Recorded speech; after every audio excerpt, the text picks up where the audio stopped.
Salut à vous les champions et les championnes. Si je vous appelle des champions, c'est parce que au lieu de vous plaindre de votre chef d'État, au lieu de vous plaindre de vos parents, de la société, du gouvernement en place, vous luttez honnêtement tous les jours de votre vie pour saisir des opportunités honnêtes et crédibles que l'Internet vous offre en matière d'affiliation, de marketing de réseau ou de spéculation pour nourrir dignement vos familles, vos enfants. Ça, c'est être un champion. Et c'est conscient de cela que j'ai créé ma chaîne YouTube. La chaîne, grâce à vous, elle compte aujourd'hui plus de 35 000 abonnés. Et je vous en remercie. Mesdames et messieurs, chers networkers, chers affiliés, chers leaders de n'importe quel business, chers entrepreneurs, j'aimerais vous entretenir sur un sujet important au niveau de vos affaires respectives. Que tu sois un networker, un affilié, un spéculateur, que sais-je, dès lors que tu choisis d'être partenaire, de devenir le partenaire d'une entreprise, cette vidéo, cette formation te concerne.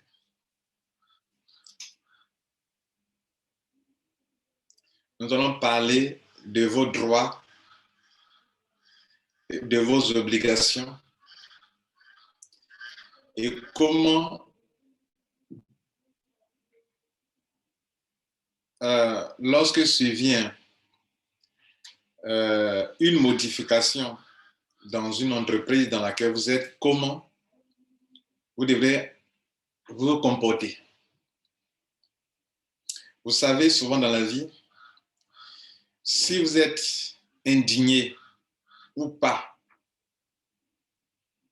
pour quelque chose qui arrive, votre indignation ou non dépend soit de votre niveau de connaissance sur ce sujet ou de votre niveau d'ignorance sur ce sujet.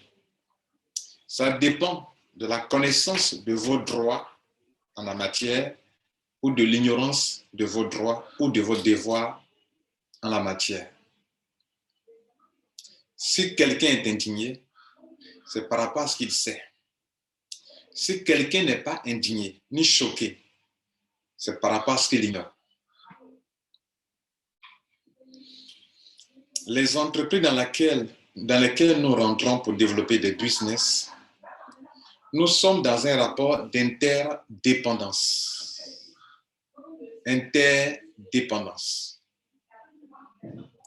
Durant cette petite formation, vous allez savoir pourquoi on parle d'interdépendance.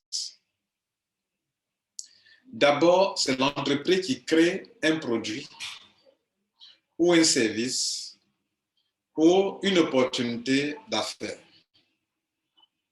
D'ailleurs, lorsqu'il y a produit et service et que la compagnie cherche des gens pour l'aider à atteindre le marché, naît alors un plan business qui est comme un contrat entre vous et l'entreprise.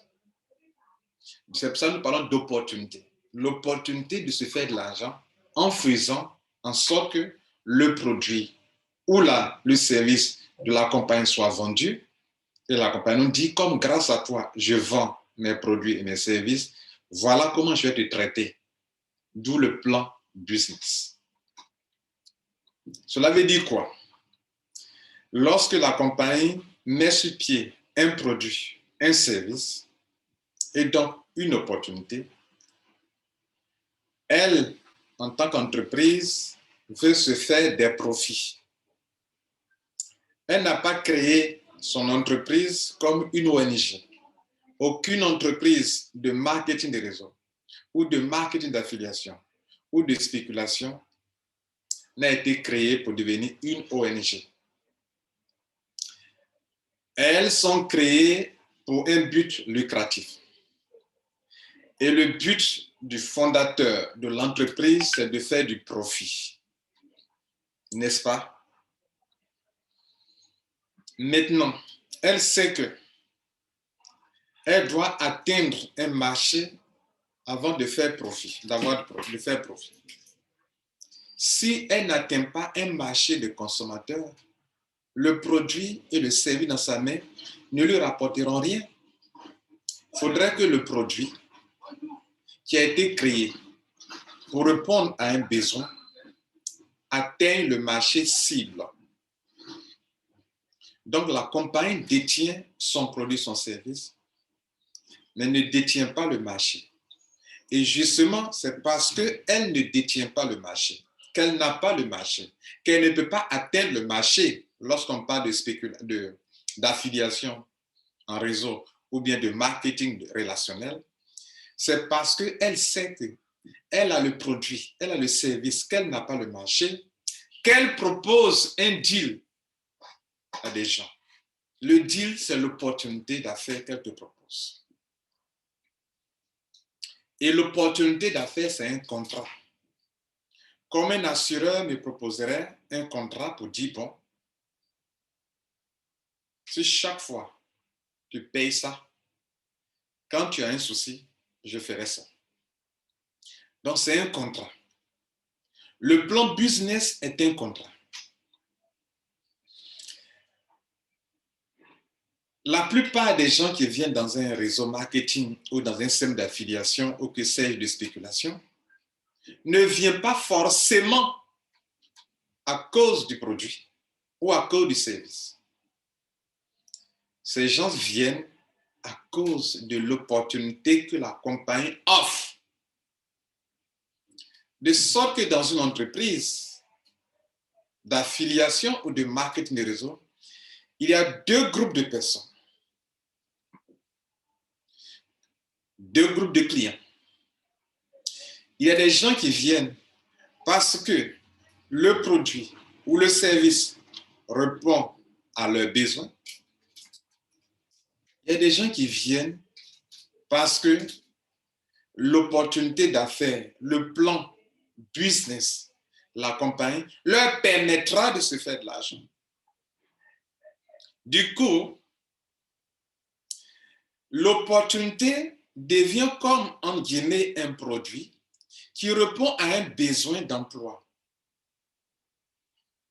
Comme je n'ai pas d'emploi, comme je n'ai pas de job, comme je suis sans moyens financiers, comme je veux me créer une deuxième source de revenus et qu'on me donne l'occasion de faire un travail, d'être apporteur d'affaires, d'être affilié, d'être networker, d'exercer un travail, un métier et de me faire payer, alors, malgré mon salaire que j'ai, alors, à cause de cette situation que je rencontre, que j'ai, je vais donc souscrire, signer, opter pour ce type de business dans le but de me faire de l'argent.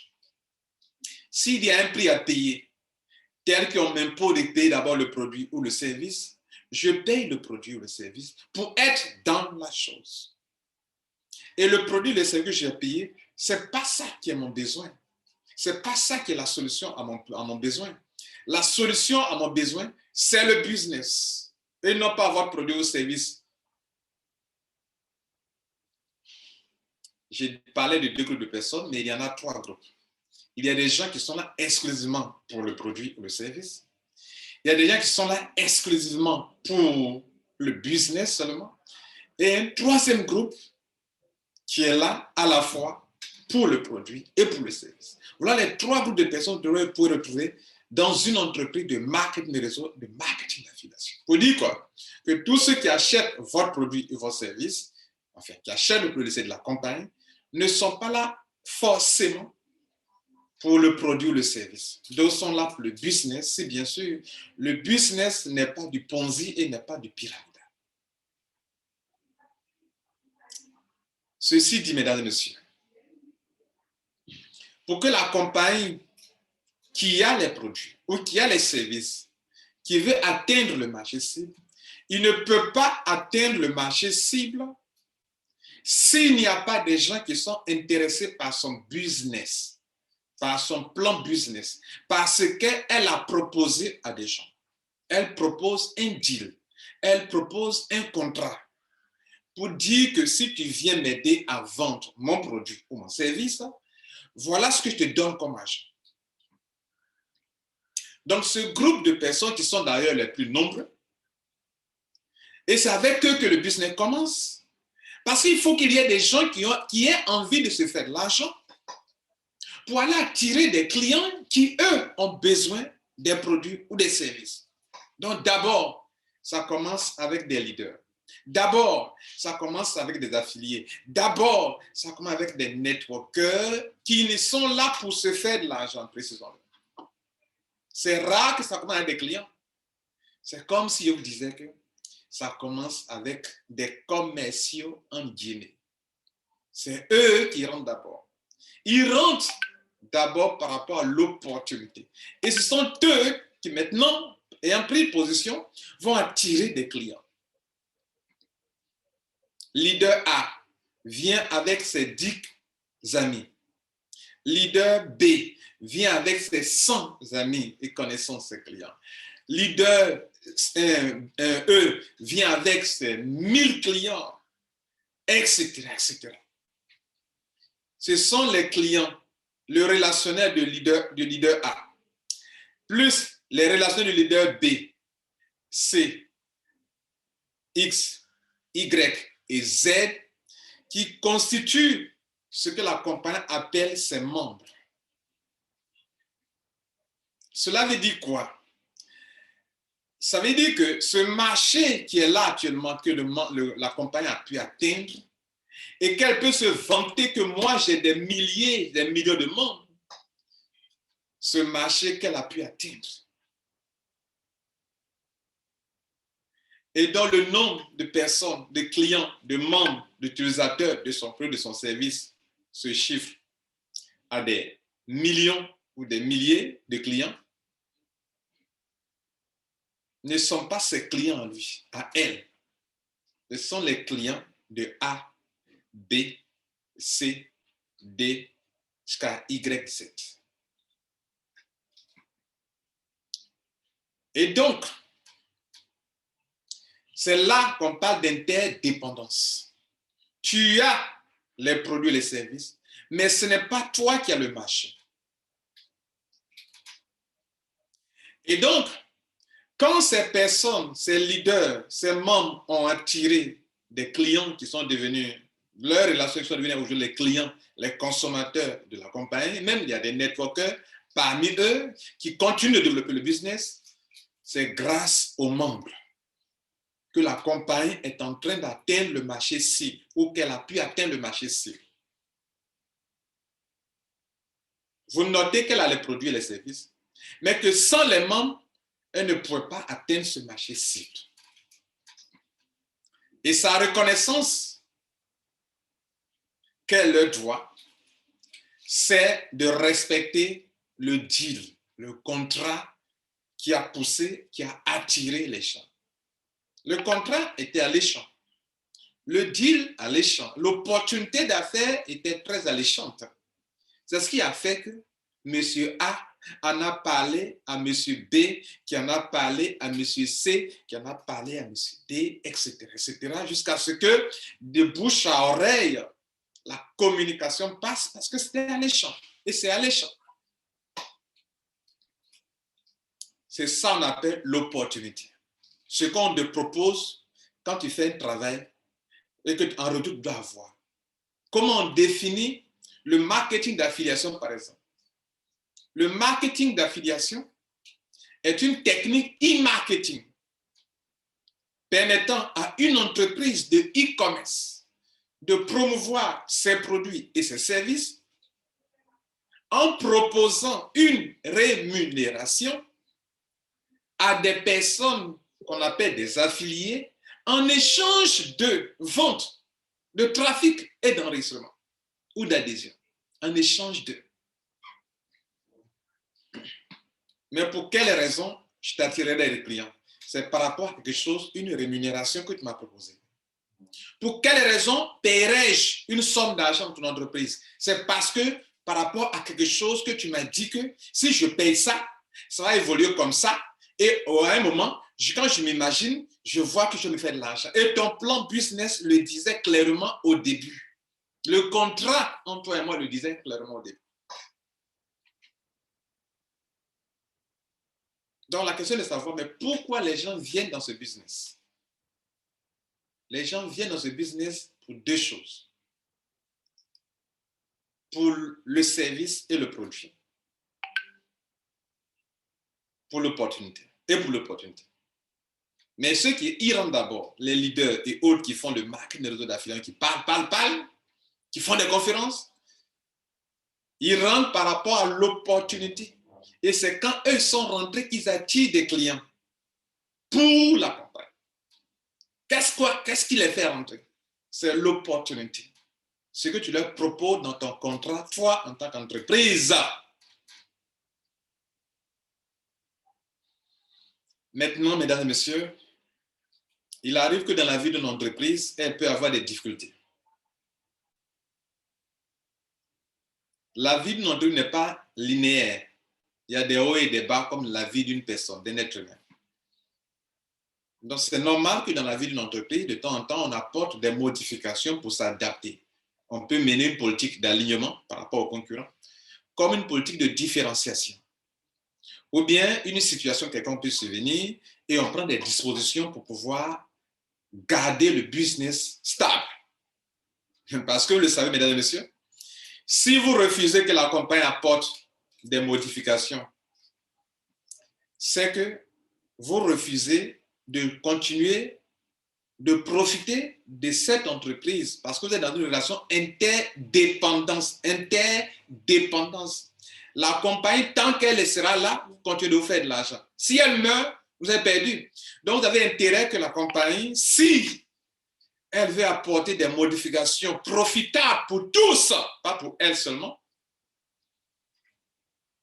vous avez intérêt à l'accepter.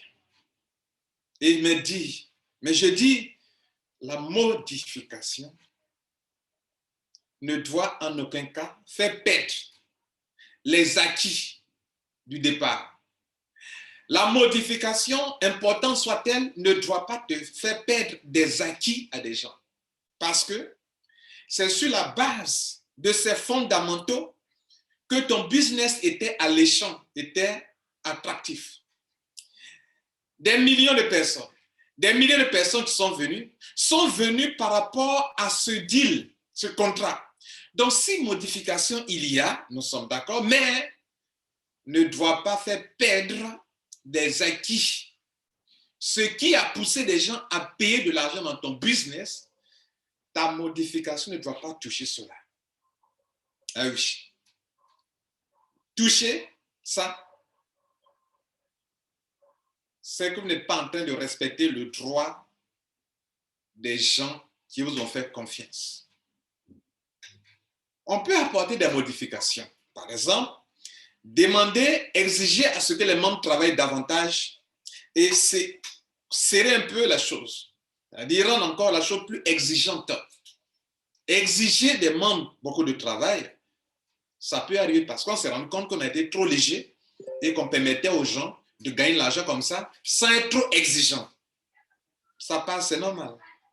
Parce que pourquoi on va distribuer de l'argent comme ça gratuitement aux gens? Donc, la compagnie, dans les telles conditions, a le droit d'exiger encore aux membres.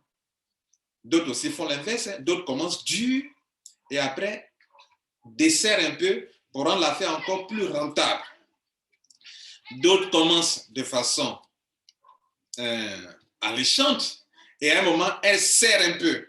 Mais si rendre l'opportunité encore plus exigeante envers les gens aidera la compagnie à résister à une crise quelconque, chaque leader, chaque membre, chaque affilié, chaque networker se doit d'accepter cela. Dès lors que c'est pour sauver le bateau dans lequel nous sommes tous. Donc, on peut exiger une telle modification est vitale pour la compagnie et pour les membres. N'oubliez pas, si la compagnie meurt, votre business meurt avec elle. Relation interdépendance. Bien. Mais la modification qu'il doit y avoir ne doit pas toucher les fondamentaux sur lesquels la compagnie est assise. Avec quoi la compagnie a lancé son business? Avec quoi la compagnie a lancé son entreprise? Sur quel argument les gens ont eu pour attirer ces millions de personnes dont tu te vantes aujourd'hui que tu as eu des millions de personnes? Sur quoi les gens sont basés pour attirer? La question qu'on peut poser, est-ce que sans cet élément que tu es en train de proscrire, que tu es en train d'annuler, que tu es en train de couper, est-ce que sans ça, honnêtement, est-ce que sans ça, tu aurais eu ces genres de personnes, ce nombre de clients que tu as aujourd'hui? Si tu as une entreprise sérieuse et que la réponse est non, c'est que cet élément qui a fait que tu as ces millions de personnes, tu ne dois pas toucher à ça. Ce que tu as proposé, ce que tu as dit dès le départ et qui a poussé les gens à venir dans ton entreprise, ce qui fait leur joie, ce qui fait leur fierté, ce qui fait que ceux qu'on appelle les pionniers sont contents d'être pionniers, tu ne dois pas toucher à ça. C'est un totem que tu ne dois pas toucher. Tu ne dois pas toucher à ça. Parce que ça fait partie de la chose pour laquelle les gens sont venus. C'est comme c'est l'essence du business pour des millions de personnes. C'est-à-dire c'est ça qui fait qu'eux, ils sont dans le business. Sans ça, ils ne seraient pas dans le business. Donc si eux, ils sont venus par rapport à ce que tu as dit toi-même, ce n'est pas eux qui l'ont inventé, par rapport à ce que tu as dit, par rapport à ce que tu as proposé dans ton plan, et qu'à un moment, tu juges que tu as le droit en tant qu'entreprise de modifier. C'est vrai, tu as le droit de modifier. Et je réponds à tout le monde, à vous tous, qui fait les affaires. La compagnie a le droit d'apporter des modifications. Mais la question est de savoir quel genre de modification. Est-ce une modification qui chamboule tout et qui vous donne l'impression que on vient de changer complètement tous les fondamentaux de la compagnie, qu'on commence avec une nouvelle entreprise, avec un nouveau plan business? Si ça vous donne l'impression que tout a été changé et que le nouveau plan qui est là est le plan d'une nouvelle entreprise, d'un nouveau business, d'une nouvelle opportunité, que c'est un nouveau deal et qui remet en question et qui remet dans les tiroirs l'ancien deal, les fondamentaux pour lesquels vous êtes venu dans ce business, c'est que la compagnie est en train de marcher sur vos droits. Et quelle est la conséquence?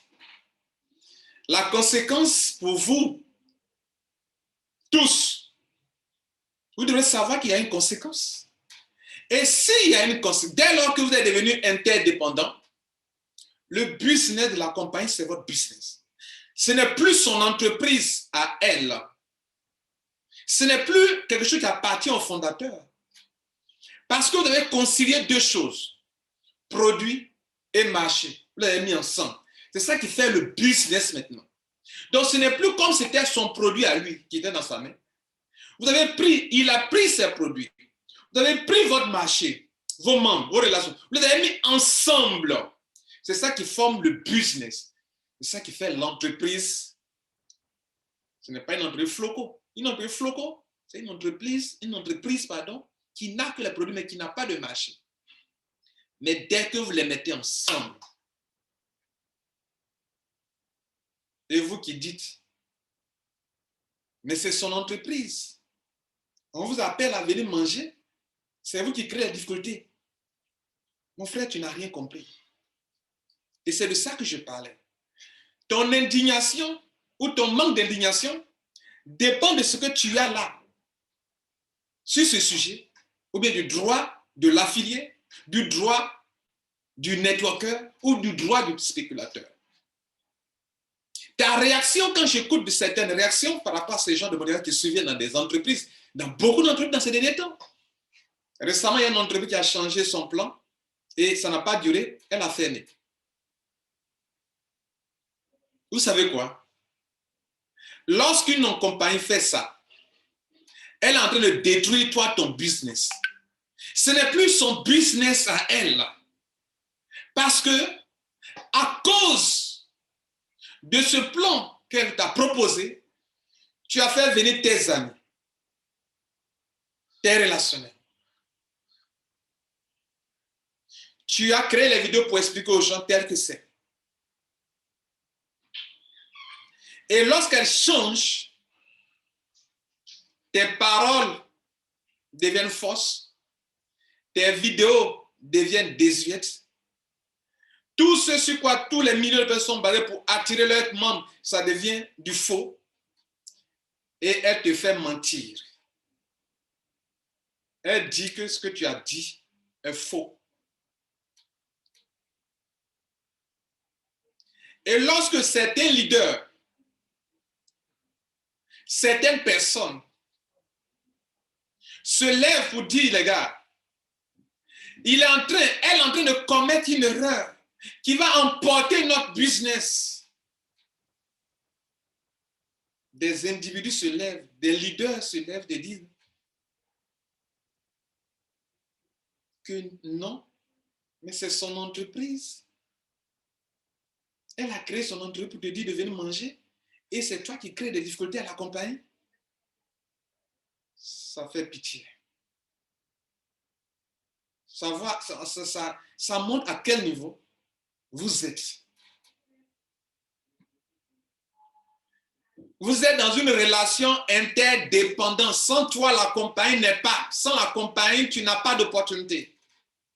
Tu dois la protéger. Parler ne veut pas dire qu'on est devenu rebelle. Parler pour protéger la compagnie elle-même. Pourquoi? Parce que les conséquences, les voici. Si elle s'entête à faire passer ça, alors que ce n'est pas ça qui a fait que les gens sont venus et que les millions de personnes dont elle se vante ne sont pas là pour ce qu'elle est en train de créer maintenant, mais pour ce qu'elle a lancé.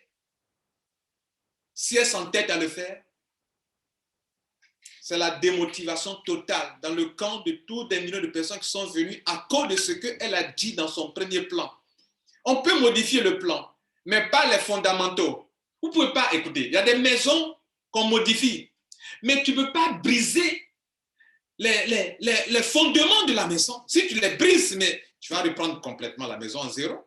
Il y a des maisons qu'on a modifiées, mais on a gardé les pylônes, on a gardé les fondamentaux. Mais toi, tu veux modifier ta maison, ton entreprise, et tu t'attaques aux fondamentaux. Mais tu es en train de construire une nouvelle maison. Cette maison que tu vas construire, des gens ne s'y retrouveront pas dedans. Ce n'est pas la maison qu'ils ont bâtie avec toi, ou pour laquelle ils sont venus. Ce n'est plus le business qui les a attirés. Ce n'est plus le deal. Ça veut dire que tu les as trompés. Ça a créé de la motivation. Ça a créé de la déception. Ça va ralentir l'entreprise. Ça va faire perdre la confiance des gens. Et même le nouveau que tu es en train de créer, ils n'auront plus de confiance en toi parce que tu as perdu déjà leur confiance. Maintenant, de vous à moi. Pourquoi ça fait mal? Et que vous ne devrez pas accepter comme ça. Et le dire clairement à la compagnie. Ça fait mal, pourquoi?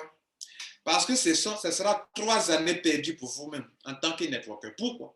Parce que tout ce que vous avez mené là dans le business, tous les leaders, les networkers, les entrepreneurs, le public que vous avez envoyé là, en tant que leader, ils ne sont pas venus par rapport à ce que la compagnie propose maintenant. Ah oui, c'est pas pour ça qu'ils sont venus. Si c'était ça, eux, ils n'allaient pas mettre leur argent dedans. Toi, tu le sais. Et tu dis non, Bon, de toutes les façons, bon, c'est la compagnie elle-même, c'est ça qui a créé son truc. Nous, on est venus juste pour profiter. Quand j'entends ça de vous, toi leader, j'ai envie de vomir. Quelle indignité! Quelle indignité! Sans honneur, tu dis ça. Tu es aussi misérable que ça.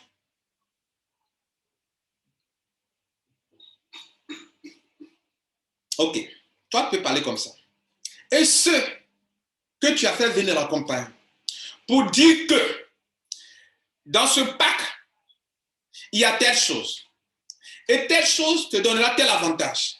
Donc si tu prends ce pack et que si tu fais la butte, c'est chose que la compagnie explique clairement sur son site internet que demain ça te donnera ça. Et que demain ça ne te donne plus ça. Ceux à qui tu as dit là, tu leur réponds comment? Allez, non, la compagnie a décidé que ce n'est plus la peine. C'est ce que tu vas leur dire. C'est vrai, ce n'est pas toi. Mais si tu es intelligent, sage, expérimenté, et que tu connais que des choses comme elles sont passées dans le passé, sont arrivées dans le passé, tu comprendras que la compagnie est en train de détruire ton business par son arrogance, par son manque de respect de la parole donnée ou du deal, du contrat. En brisant les fondamentaux, elle est en train de briser ton business que tu as bâti sur des années ou sur des mois. C'est elle qui est en train de détruire. En voulant bien faire, peut-être, mesdames et messieurs, peut-être qu'elle n'est pas malhonnête. Ce n'est pas de l'arnaque. Ce n'est pas de la marmaille, peut-être. Mais elle croit peut-être bien faire. À vous qui voyez de l'extérieur, de lui dire non, tu es en train de commettre une erreur. Je donne l'exemple de nos chefs d'État africains. Vous croyez que souvent, eux croient mal faire? Non. Quand tu es dedans, tu ne vois pas. Quand tu es à l'extérieur, tu vois plus. C'est pour ça que les chefs d'État qui écoutent leurs opposants s'améliorent.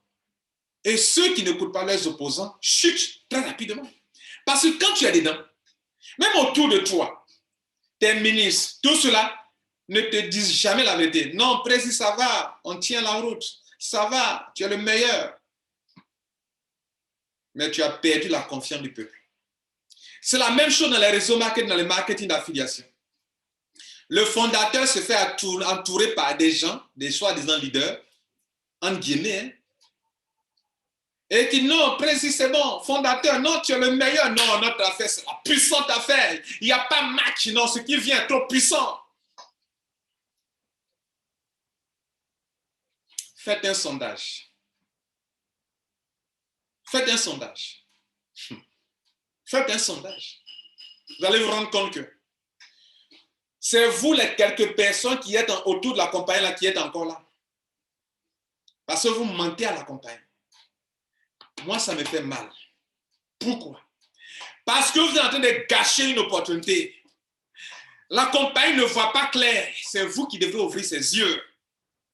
Et il y a des gens, quand quelqu'un se lève pour parler comme nous autres, quoi, moi je ne parle. Vous croyez que c'est parce que je n'aime pas la compagnie? C'est le contraire. J'aime mon fils. C'est pour ça que je le châtie. J'aime mon entreprise, j'aime ma mère. Je ne veux pas qu'elle se déshonore. J'aime mon père. Je ne veux pas la voir déshonorée. Et c'est pour ça que je parle.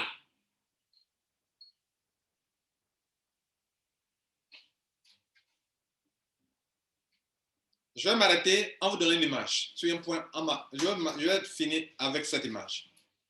Quand vous avez deux amis, vous êtes une personne, vous avez deux amis. Il y a un ami qui est toujours d'accord avec vous. Il est le plus dangereux. Parce que toi-même, tu n'es pas parfait. Toi, tu n'es pas parfait, mais il est tout d'accord avec toi. Il n'a jamais contesté quelque chose que tu dis. C'est un ami dangereux, c'est un faux ami. Mais tu as un ami, quand c'est correct, il dit c'est correct. Quand c'est faux, il dit, mon ami, je ne suis pas d'accord avec toi. C'est lui ton meilleur ami.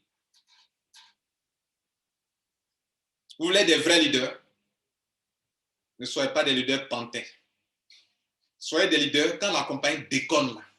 Et qu'elle est en train de gâter elle-même notre business. Écoutez, celui qui est devant vous, j'ai fait ce qu'on appelle l'étude de cas en commerce. Étude de cas. On peut s'asseoir comme ça durant 6 heures, 8 heures de temps, réfléchir sur le cas d'une entreprise. Quelles sont ses forces? Quelles sont ses faiblesses? Quelles sont les menaces? Quels sont les avantages? Je le fais dans les compagnies dans lesquelles je suis. Et quand je parle comme ça, il fait une telle sortie que certaines compagnies ne prennent pas au sérieux. J'ai déjà fait mon analyse diagnostique avant de parler ainsi. Elle plonge. Elle plonge. Vous voulez qu'on perde ce business? Fermez votre bouche et acclamez seulement. Non, on est les meilleurs. Non, on a beaucoup de millions de membres. Des présidents ont dit ça. Le peuple est avec nous. Mais le peuple les avait lâchés il y a longtemps. C'était Lambert Kwasi, c'était mon opinion. Comme toujours, vous êtes libre de partager, ou de ne pas être d'accord. Vous savez quoi, on a appris quoi à l'école? Thèse, antithèse. Je ne détiens pas la vérité absolue. Mais ce que je viens de dire est très important. Vous êtes des hommes honnêtes et dignes. Et que vous aimez vos populations qui sont dans le business. Et que vous permettez que des compagnies modifient à leur guise les fondamentaux du business qui attirent des gens.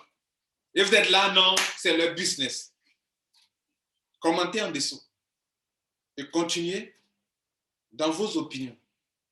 De toutes les façons, ce qui sort de ta bouche, c'est ce que tu es. Moi, vous venez de savoir ce que je suis. À vous d'exprimer en dessous ce que vous êtes. À propos de ce sujet-là. Que Dieu vous garde. Et puis, on va respirer un peu. Je vous souhaite une très bonne fête de Pâques. Aujourd'hui, c'est dimanche. Le 4 mars 2021. Jour de Pâques, dimanche de Pâques. Que Dieu vous garde. Je vous embrasse et vous souhaite un bon succès dans vos business. Ce que je viens de dire s'applique à tous les business. Que celui qui a des oreilles pour entendre